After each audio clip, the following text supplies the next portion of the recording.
Life has a strange way of teaching lessons. Just when you think you've figured it out, something unexpected happens. A setback, a disappointment, a painful blow you didn't see coming. And in those moments, it feels like life has knocked you down. Most people stay there, lying flat, replaying the pain, asking, why me? But what if I told you there's a better way? What if, instead of seeing it as the end, you could turn it into the beginning of something greater?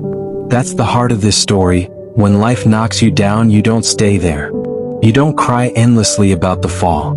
You pretend you dropped something, you pick it up, and you rise again with dignity, strength, and even a smile.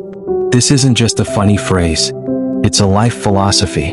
It's about resilience, perspective, and humor in the face of hardship. It's about choosing to stand tall even after being shaken. The truth is, struggles are not punishments. They are training grounds. When life knocks you down, pause and breathe. Every fall feels permanent in the moment, but it isn't. Shift your perspective. Instead of thinking, I failed, think, what can I learn? If life pushed you to the ground, maybe it was to show you something you couldn't see from above. Add humor to the pain. Humor doesn't erase pain, but it makes it lighter. If you stumble, laugh at yourself. Pretend you dropped your keys, your phone, or even your dignity, and pick it back up like it was part of the plan. Then get up with grace. The real strength isn't in never falling, but in rising without bitterness. Dust yourself off, fix your shirt, smile, and move forward like the fall was a rehearsal for your victory walk. There was once a young woman who dreamed of singing.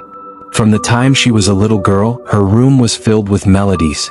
She would sing into hairbrushes, imagining they were microphones, and she believed that one day the world would hear her voice.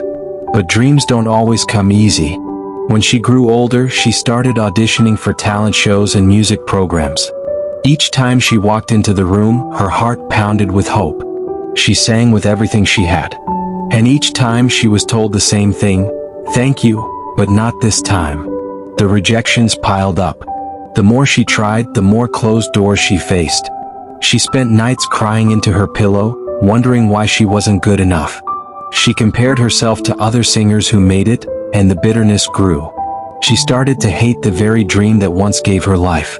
One day, after her 10th audition in a row, she walked out of the studio and sat on the cold steps outside.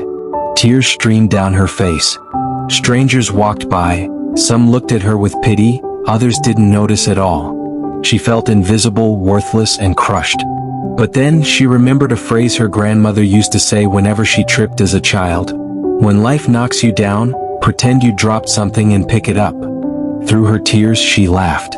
She stood up, dusted herself off, and bent down as if she had dropped something on the ground. A few people passing by chuckled. Some smiled. And for the first time in weeks, she smiled too. That small act was more than humor, it was perspective. She realized rejection wasn't the end of her story, it was redirection. Maybe she wasn't meant to be on stage the way she imagined. Maybe she was being shaped for something else. Instead of quitting music, she shifted her focus. She started writing songs, pouring her heartbreak, her tears, her lessons into lyrics. Over time, those songs were picked up by other artists. Ironically, the very rejection she once hated became the gift that gave her purpose. Today, her words touch thousands of people, though her face may never appear on stage. Her greatest gift came from her greatest struggle. And it all began the moment she decided to rise, laugh at the pain, and pick up what life seemed to have dropped for her. Life will knock you down. That's a guarantee. But the gift is hidden in how you rise. Every struggle has a lesson. Every fall has a hidden treasure. The very thing you hate today might become your greatest strength tomorrow. Think about it. Diamonds are made under pressure, trees grow stronger in storms, and people become resilient after trials. If you've been pushed down, don't waste time crying about the ground. Pretend you dropped something valuable, your courage, your peace, your hope, and pick it back up. Rise taller, stronger, and wiser than before. History is full of people who were knocked down but used the fall to rise higher. Oprah was fired early in her career, told she wasn't good enough for television. Today, she's one of the most influential women in the world. Nelson Mandela was imprisoned for 27 years, yet he emerged as the leader who freed a nation. J.K. Rowling faced rejection after rejection before Harry Potter became a global phenomenon. What do they all have in common? They didn't let the knockdown define them. They stood back up and turned their struggle into a gift. So here's my challenge. The next time life knocks you down, don't stay there. Pretend you dropped something valuable. Look around, smile, pick it up, and rise again. And while you're at it, share your story because someone else might need the courage to get up too. Falling isn't failure. Staying down is. And you're not meant to stay down, you're meant to rise. Now I want to hear from you. What's one struggle that knocked you down, but taught you something valuable? Share it in the comments below because your story might give someone else the courage to get back up. If this message touched you, please hit like, share it with someone who needs it, and subscribe for more uplifting stories.